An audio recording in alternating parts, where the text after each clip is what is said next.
Friends, hello future advocates, welcome back to our channel Nyay Sutralo. तो मैं आज फिर आ गई हूँ एआईवी के मोस्ट इम्पॉर्टेंट एमसीक्यूज लेकर। और आज मैंने मल्टीपल और सब्जेक्ट लिए हैं जैसे कॉन्स्टिट्यूशन, आईपीसी, सीआरपीसी, कॉन्ट्रैक्ट। इनमें से मैं आपको एमसीक्यूज क्वेश्चन बता रही हूँ, तो लास्ट तक मेरे साथ बने रहिए। Let's start. सबसे हम पहले बात करेंगे हम कॉन्स्टिट्यूशन से। Fundamental right are granted under which part of the constitution. Part 3 में हमने फंडामेंटल राइट के बारे में पढ़ा है। कॉन्स्टिट्यूशन में पार्ट 3 में फंडामेंटल राइट्स के बारे में बात की गई है। And next is directive principle of state policy are non justiciable होते हैं। And next is which article deal with the right to equality? Article 14। right to equality की बात आर्टिकल 14 में की जाती है। Which article provides protection against arrest and detention in certain cases? Article 22 में protection के बारे में बात की गई है। And next is contract act के बारे में बात करेंगे हम। उसमें consideration is defined under which section. Consideration को किस सेक्शन में डिफाइन किया गया है? सेक्शन 2 सब क्लॉज डी में से डिफाइन किया गया है। And next is agreement without consideration is void. जो भी आप एग्रीमेंट करते हैं कंसिडरेशन के बिना, जिस भी एग्रीमेंट को आपने साइन किया, दैट इज द वॉइड, वो अवैध माना जाएगा।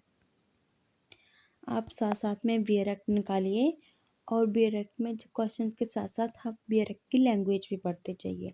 जैसे एग्रीमेंट की लैंग्वेज पढ़िए, बियर एक्ट कंसिडरेशन की लैंग्वेज पढ़िए, जिससे आपको ये बहुत अच्छे तरीके से याद हो जाएंगे। And next is undue influence is covered under section 16 में से कवर किया गया है। Capacity to contract is govern by section 11 में कैपेसिटी को कॉन्ट्रैक्ट में गवर्न किया गया है, मतलब कि कैपेसिटी को सेक्शन 11 में बताया गया है।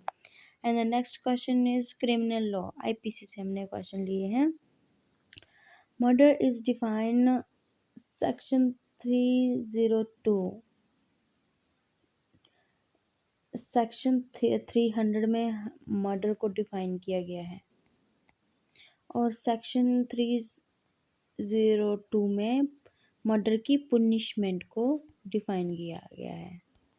And next question is difference between culpable homicide and murder.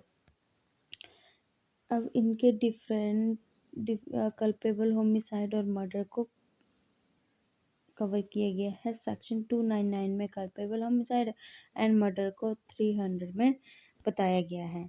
इसलिए मैं आपको बोलती हूँ साथ में वेयर एक्ट लैंग्वेज पढ़ना बहुत ज़रूरी है, जिससे आपको ये हमेशा के लिए याद हो जाते हैं। And next question is theft is defined under 378। And next is evidence से बात की करते हैं। Best evidence rule is under section 65। Presumption of innocence is covered under section 101 में बताया गया है प्रिजम्पशन के बारे में।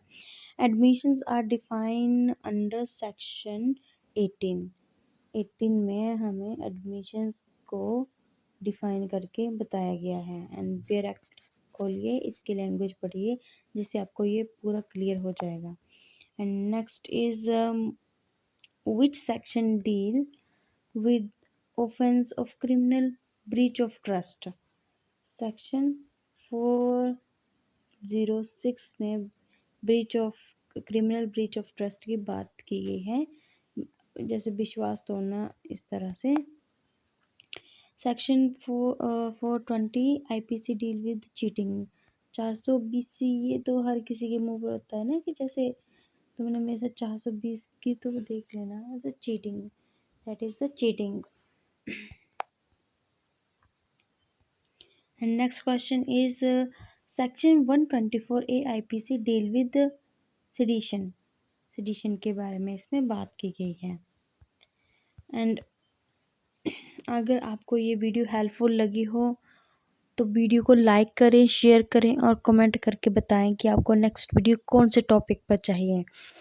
एंड डेली एआईवी एग्ज़ाम और सुप्रीम कोर्ट की नई नई लीगल अपडेट्स को जानने के लिए चैनल को सब्सक्राइब करना ना भूलें।